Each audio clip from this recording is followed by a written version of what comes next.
నటరాజు వాళ్ళ బిహేవియర్ మీకు బాగా అనిపించిందా? నాకైతే బాగా అనిపించలేదు. వీళ్ళది కన్నింగ్ బిహేవియర్, వీళ్ళిద్దరిది ఇద్దరే దొందే అనిపించింది నాకు. వైఫ్ అండ్ హస్బెండ్ గెలిస్తే ఏమో పొంగిపోతారు, ఓడిపోతే ఏమో వాళ్ళ నోటికి వచ్చినట్టు మాట్లాడతారు. చీటర్ అని చెప్పి ఎన్నిసార్లు అన్నారు. వాళ్ళకేం అవసరము చీటింగ్ చేయాల్సిన అవసరము? అంటే మీరు ప్రేమగా మాట్లాడితే మీరు తప్పు చేసినా కూడా పాయింట్లు ఇచ్చేయాలా? పుసుకమంటే మేము బిడ్డల్ని వదిలొచ్చాము అంటే బిడ్డల్ని వదిలేస్తే మీరు తప్పు చేసినా ఒప్పు అని చెప్పనన్నారా? నేను ఆ శ్రీముఖి కూడా వచ్చేసి బాను ఓడిపోతే అది బాను ఇక్కడ టచ్ చేసావు అని పెద్దగా అరిచింది. ఇప్పుడు నటరాజు వాళ్ళు టచ్ చేస్తే మానిటర్స్ చూసుకుంటారు కదా, నువ్వెందుకు అడుగుతున్నావు అని చెప్పేసి బానుని అడుగుతుంది. అంటే ఎందుకు అంత భయపడుతున్నారు? జడ్జిలు భయపడుతున్నారు, కంటెస్టెంట్లు భయపడుతున్నారు, ప్రతి ఒక్కరూ నటరాజు మాస్టర్గా భయపడుతున్నారు. ఆయన ఎందుకు షోలో పెట్టుకున్నా నాకు అర్థం కావట్లేదు.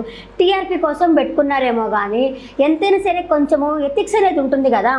మనుషుల్ని నోటికి వచ్చినట్టు మాట్లాడేస్తారు. అదే కానీ గెలిచేసి నువ్వు 100 తప్పులు చేసి 5 తప్పులు అని చెప్పారనుకో, అబ్బా సూపర్ బంగారు కొండ అంటారు. అదే మీరు తప్పులు చేశారంటే వాళ్ళ మీద దూమ్ అని చెప్పి ఇద్దరు ఎగురుతూ ఉంటారు.